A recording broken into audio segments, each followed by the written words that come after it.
जय हिंद जय भारत दोस्तों। मैं आज आपको गुप्ता एंड गुप्ता के concrete technology and design of concrete structure के क्वेश्चन नंबर 51 से लेके 60 तक डिस्कस करने वाला हूं। तो चलिए हम लोग स्टार्ट करते हैं।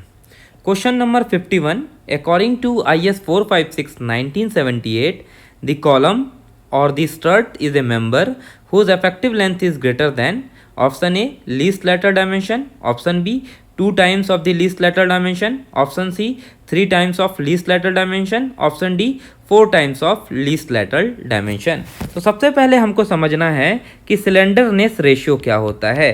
सिलेंडरनेस रेशियो को हम लोग लेमडा से डिनोट करते हैं, जिसको कि हम लोग बोलते हैं effective length divided by least lateral dimensions. उसे हम लोग बोलते हैं सिलेंडरनेस रेशियो। अब ये लीस्ट लैटरल डायमेंशन क्या होता है? तो लीस्ट लैटरल डायमेंशन मतलब अगर आपको बी दी गई है, विड्थ दी गई है और इफेक्टिव डेप्थ दी गई है, तो दोनों में से जो स्मॉलर वैल्यू रहता है उसे हम लोग बोलते हैं लीस्ट लैटरल डायमेंशन। जैसा कि हमको जानते हैं कि लेमडा की वैल्यू अगर ग्रेटर देन 12 रहता है तो उसे हम लोग बोलते हैं लॉन्ग कॉलम बोलते हैं। अगर लेमडा की वैल्यू हमारी 3 से लेके 12 के बीच में रहता है तो उसे हम लोग शॉर्ट कॉलम बोलते हैं। अगर हमारी लेमडा की वैल्यू 3 से कम रहता है तो उसे हम लोग स्टर्ट बोलते हैं। ठीक है, तो यहाँ पे आपको क्या पूछा गया है कि कॉलम है और स्टर्ट है तो उसकी इफेक्टिव लेंथ कितनी होगी। तो हम लोग लेमडा इक्वल टू क्या लिख सकते हैं? LE by least lateral dimension. Least lateral dimension तो LE इक्वल टू हम लोग क्या लिख सकते हैं? Least lateral dimension into lambda लिख सकते हैं हम लोग। तो यहाँ पे इफेक्टिव लेंथ कितनी हो जाएगी स्टर्ट की? तो स्टर्ट की हमारी होती है 3 times of least lateral dimension. तो ऑप्शन ए है लीस्ट लेटरल डायमेंशन, बिल्कुल गलत है। Option B 2 times of least lateral dimension, बिल्कुल गलत है। Option C 3 times of least lateral dimension, उसको हम लोग कंसिडर करते हैं कॉलम या तो स्टर्ट। ठीक है, अगर हमारी लेस देन 3 रहती है तो उसे हम लोग बोलते हैं पेडेस्टल भी बोलते हैं। पेडेस्टल मतलब क्या होता है? एक कंक्रीट ब्लॉक होता है जिसमें हम लोग रेनफोर्समेंट प्रोवाइड नहीं करते हैं। अगर 3 से 12 के बीच में है तो शॉर्ट कॉलम बोलेंगे, 12 से 60 के बीच में है तो उसे लॉन्ग कॉलम बोलेंगे। और हमारी स्टर्ट और कॉलम की हमारी कितनी रहेगी? तो इफेक्टिव लेंथ हमारी greater than 3 times of least lateral dimension होती है। That's why C is the correct answer. Question number 52, according to IS 456 1978 minimum slenderness ratio of short column is. जैसा कि अभी हम लोग क्वेश्चंस में पढ़े, क्वेश्चन नंबर 51 में ऑप्शन ए दिया हुआ लेस देन 12, ऑप्शन बी दिया हुआ है लेस देन 18, ऑप्शन सी दिया हुआ है 18 एंड 24, ऑप्शन डी दिया हुआ मोर देन 24। जैसे मैंने बताया कि लेमडा इज ग्रेटर देन 12, ये हमारा क्या कहलाता है? लॉन्ग कॉलम कहलाता है। लेमडा की वैल्यू लेस देन 12 तो कैसा कहलाएगा? शॉर्ट कॉलम कहलाएगा। कभी कभी यहाँ पे आपको 3 से 12 के बीच में भी दिया रहेगा। अगर लेस देन 3 रहता है तो उसे हम लोग बोलते हैं पेडेस्टल बोलते हैं। तो यहाँ पे क्वेश्चन आपको क्या पूछा गया है कि शॉर्ट कॉलम की सिलेंडरनेस रेशियो कितनी होगी? तो 12 से कम हो जाएगी। तो चलिए हम लोग आंसर ढूंढते हैं। ऑप्शन ए लेस देन 12, मतलब A is the correct answer. Question number 53, lap length in the compression shall not be less than. Option A 15 times of the diameter of bar, option B 20 times of the diameter bar, option C 24 times of the diameter of the bar and option D 30 times of the diameter of bar. यहाँ पे आपको lap length के बारे में बताया गया है। जैसे मैंने मान लीजिए कोई एक हमारा सरिया है और यहाँ पे मैंने इसके ऊपर में ही लैप लेंथ प्रोवाइड कर दिया हूँ। ठीक है, तो ये जो हमारी लेंथ है that is known as called lap length, इसको हम लोग बोलेंगे। ठीक है, लैप लेंथ में हमारी कंप्रेशन की वैल्यू अलग होती है, टेंशन की वैल्यू अलग होती है और एक्सियल टेंशन की वैल्यू अलग होती है। तो ये हमारा पॉइंट आपको हमेशा याद रखना है कि लैप लेंथ ऑफ कंप्रेशन की वैल्यू कितनी आएगी?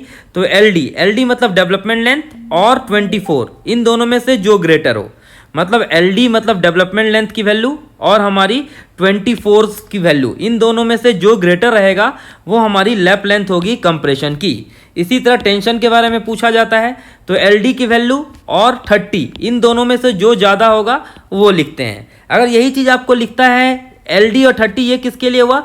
फ्लेक्सर टेंशन के लिए, अगर आपको क्वेश्चन में बेंडिंग टेंशन बोलता है तब के लिए।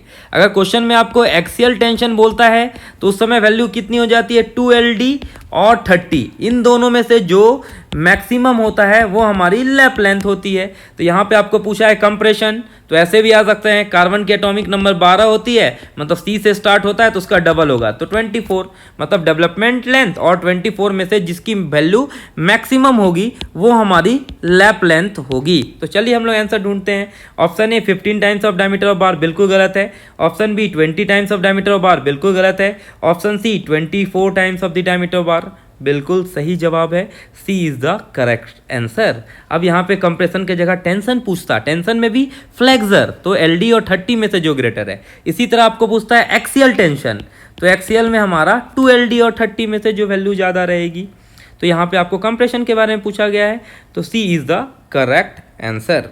अब इसमें एक चीज ये भी याद रखना है कि अगर दो bar of different diameter are splice, ठीक है, दो अलग अलग डिफरेंट डायमीटर के बार है जिसको हम लोग स्लाइस किए हैं, तो लैप लेंथ हम लोग कैसे कैलकुलेट करेंगे, on the basis of diameter of smaller bar. मतलब एक 6 mm का बार को हम लोग स्प्लाइस किए हैं और एक 8 mm की बार को स्प्लाइस किए हैं, तो लैप लेंथ हम लोग कैलकुलेट किस में करेंगे, शॉर्टर डायमीटर ऑफ बार से, मतलब 6 mm डायमीटर बार से हम लोग कैलकुलेट करेंगे लैप लेंथ। फिर दूसरा क्या लिखा हुआ है, splicing should not be done when diameter of bar greater than 36 metre. अगर हमारी स्प्लाइसिंग हम लोग कब नहीं कर सकते, जब डायमीटर ऑफ बार 36 mm से ज़्यादा रहेगी। अगर 36 mm से ज़्यादा है तो हम लोग उसमें वेल्डिंग करेंगे, नॉट स्प्लाइस करेंगे। फिर स्प्लाइसिंग कहाँ करते हैं, तो स्प्लाइसिंग हम लोग mid span of the beam में करते हैं। क्यों, क्योंकि बेंडिंग मोमेंट मैक्सिमम होती है। तो ये सब भी आपको याद रखना है, बहुत ही इंपॉर्टेंट क्वेश्चन हैं।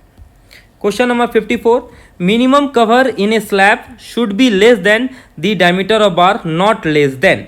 यहाँ पे आपको मिनिमम कवर स्लैब की पूछा गया है, ठीक है। तो स्लैब के हिसाब से हम लोग कितना लेते हैं, तो स्लैब में हम लोग 15 mm लेते हैं। फिर अगर हमारा यहाँ पे कॉलम रहेगा तो कितना लेंगे, 25 mm लेंगे, ठीक है। अगर फुटिंग रहेगा हमारी क्या लेंगे, तो हम लोग 40 mm और 75 mm लेंगे। यहाँ पे आपको स्लैब के बारे में पूछा गया है, तो स्लैब के लिए हम लोग मिनिमम कवर कितना प्रोवाइड करते हैं, तो 15 mm हम लोग प्रोवाइड करते हैं। That's why B is the correct answer. अब कवर हम लोग क्यों प्रोवाइड करते हैं कि रेनफोर्समेंट, मतलब जो हमारा क्रोजन नहीं लग जाए, बार को हम लोग ईजिली प्लेस्ड करने के लिए हम लोग कवर प्रोवाइड करते हैं। इसी तरह आपको स्लैब के लिए पूछा गया है, तो 15 mm हम लोग मिनिमम कवर प्रोवाइड करते हैं स्लैब में। तो स्लैब का पूछा जाएगा, कॉलम का पूछा जाएगा, फुटिंग का पूछा जाएगा, तो आपको ये वैल्यू याद रखना है। और in terms of exposure condition के बारे में पूछा जाएगा, माइल्ड एक्सपोजर है, मॉडरेट एक्सपोजर है, सीवियर है, वेरी सीवियर, एक्सट्रीम है। तो अगर RCC में M20 ग्रेड है तो कितना कवर, 20, 25 है तो 30, फिर सीवियर है तो 50, फिर वेरी सीवियर है तो 50, एक्सट्रीम है तो 75 mm का कवर हम लोग प्रोवाइड करते हैं। In terms of exposure condition के बारे में पूछा जा सकता है, या तो डायरेक्ट भी पूछा जा सकता है। Question number 55, For a longitudinal reinforcing bar in a column, minimum cover shall neither be less than the diameter bar, not less than। अब यहाँ पे किसके पूछा गया है, कॉलम के बारे में पूछा जा रहा है। तो कॉलम में मिनिमम कवर हम लोग कितना प्रोवाइड करते हैं, मिनिमम 40 mm का कवर प्रोवाइड करते हैं। तो चलिए हम लोग आंसर ढूंढते हैं। ऑप्शन ए 15 mm ये किसके लिए होता है, हमारी स्लैब के लिए होता है। 25 mm किसके लिए होता है, तो बीम के लिए होता है। 30 mm किसी के लिए नहीं होता है। 40 mm हमारा कॉलम के लिए होता है, और हमारी 50 mm हमारी 75 mm फुटिंग के लिए होता है। यहाँ पे क्वेश्चन पूछा गया कॉलम के लिए, तो कॉलम के लिए हम लोग 40 mm का कवर प्रोवाइड करते हैं, मतलब D is the correct answer. Question number 56, ratio of the diameter of reinforcing bar and slab thickness is. Option A 1/4, option B 1/5, option C 1/6 and option D 1/8। अब याद रखिएगा, जब कॉलम में हम लोग, स्लैब में हम लोग कितना लेते हैं, 1/8 ऑफ द थिकनेस ऑफ बार लेते हैं, ठीक है। 1/8 ऑफ दी थिकनेस ऑफ बार लेते हैं, मतलब डायमीटर ऑफ जो बार लेंगे हम लोग कितना लेंगे, 1/8 of the thickness of the bar लेंगे, ठीक है। तो चलिए हम लोग ढूंढते हैं। ऑप्शन ए 1/4 बिल्कुल गलत है, ऑप्शन बी 1/5 बिल्कुल गलत है, ऑप्शन सी 1/6 बिल्कुल गलत है, option D 1/8 is the correct answer. कभी कभी आपको थिकनेस भी दिया रहता है, जैसे मान लीजिए थिकनेस दिया 75 mm, तो बोलेगा diameter of bar in slab निकालो, तो कितना हो जाएगा 1/8 इंटू 75। अब यहाँ पे देखिए 8 9 या 9 पॉइंट समथिंग होता है, तो डायमीटर ऑफ बार कभी फ्रैक्शन में नहीं लेंगे, तो कितना लेंगे हम लोग 10 mm कंसीडर करेंगे diameter of bar in a slab. तो न्यूमेरिकल भी पूछा जाता है, कंडीशन भी पूछा जाता है। Question number 57, according to IS 456 1978 maximum reinforcement in a column. अब यहाँ पे पूछा गया है कितना मैक्सिमम रेनफोर्समेंट कॉलम का प्रोवाइड करते हैं। अब याद रखिएगा मिनिमम रेनफोर्समेंट हम लोग कितना प्रोवाइड करते हैं, 0.8% ऑफ एरिया ऑफ ग्रॉस। ये हमारा 0.8% ऑफ एरिया ऑफ ग्रॉस हम लोग मिनिमम रेनफोर्समेंट प्रोवाइड करते हैं कॉलम में, और मैक्सिमम हम लोग करते हैं 6% ऑफ एरिया ऑफ ग्रॉस। तो यहाँ पे क्वेश्चन क्या पूछा गया है, मैक्सिमम रेनफोर्समेंट कॉलम की कितनी हो जाएगी, 6% ऑफ एरिया ऑफ ग्रॉस। चलिए आंसर ढूंढते हैं। ऑप्शन ए 2% बिल्कुल गलत है, ऑप्शन बी 4% बिल्कुल गलत है, ऑप्शन सी 6% मतलब बिल्कुल सही जवाब। Question number 58, percentage of reinforcement in case of slab when high strength deform bar are used is not less than। यहाँ पे PT परसेंटेज पूछा गया है आपको कौन से बार के लिए, FE415 बार के लिए ये आपको स्लैब में पूछा गया है। ठीक है, तो स्लैब में हम लोग PT परसेंटेज कितना यूज़ करते हैं FE415 के लिए, 0.2% ऑफ एरिया ऑफ ग्रॉस। यही चीज़ आपको अगर माइल्ड स्टील दिया रहता तो कितना यूज़ करते हैं हम लोग, 0.15% of area of gross use करते। यहाँ पे आपको पूछा है हाई स्ट्रेंथ HYSD पूछा गया है तो कितनी होगी, तो 0.12% ऑफ एरिया ऑफ ग्रॉस हो जाएगी। तो चलिए हम लोग आंसर ढूंढते हैं। तो क्या हो जाएगा, ए हमारी 0.15, ये किसके लिए होगा, FE250 के लिए होगा। ऑप्शन बी 0.12 मतलब ये FE415 और 500 ग्रेड के लिए होगा, तो मतलब B is the correct answer. Question number 59, which of the following statement is incorrect. कौन सा स्टेटमेंट इनकरेक्ट है। पहला लिखा है minimum cross sectional area of longitudinal reinforcement in a column is 0.8% of area of gross, ये बिल्कुल सही जवाब है। फिर दूसरा, spacing of longitudinal bar measured along the periphery of the column should not exceed 300 mm, ये भी बिल्कुल सही जवाब है। फिर लिखा है reinforcement bar in a column should not be less than 12 mm diameter, column में हम लोग 12 mm डायमीटर से कम नहीं लेते हैं, ये भी सही है। चौथा है number of longitudinal bar provided in circular column should not be less then 4, ये बिल्कुल गलत है। हमारा number of longitudinal bar circular column में हम लोग 6 लेते हैं, नॉट 4 लेते हैं। तो मतलब डी इज़ द हमारा इनकरेक्ट आंसर है, मतलब यहाँ पे हमारा ऑप्शन डी हो जाएगा correct answer. Question number 60, which of the following statement is incorrect. कौन सा स्टेटमेंट इनकरेक्ट है। लिखा हुआ higher V value shows lower workability, बिल्कुल सही जवाब है। जितनी हमारी वर्कबिलिटी ज़्यादा उतना हाइयर हमारी लोअर वर्कबिलिटी, उतनी हमारी वी टाइम ज़्यादा। जितना स्लम वैल्यू ज़्यादा उतनी हाइयर वर्कबिलिटी, बिल्कुल सही जवाब है। हाइयर कॉम्पैक्टिंग फैक्टर भी जितनी ज़्यादा उतनी ज़्यादा वर्कबिलिटी, मतलब ये तीनों स्टेटमेंट सही है, मतलब इन तीनों में से कोई स्टेटमेंट गलत नहीं है, मतलब D none of the above is the right answer. याद रखिए अभी टाइम में हमारी जितनी कम वर्कबिलिटी होती है उतना ज़्यादा समय लगता है। ठीक है, तो हमारा यहाँ पे D is the correct answer. आशा करता हूँ आपको ये वीडियो पसंद आया होगा। अगर पसंद आया है तो वीडियो को लाइक कीजिए, शेयर करें, और ऐसे नई वीडियो देखने के लिए मेरे चैनल को सब्सक्राइब करें, Jha channel. Thank you for watching.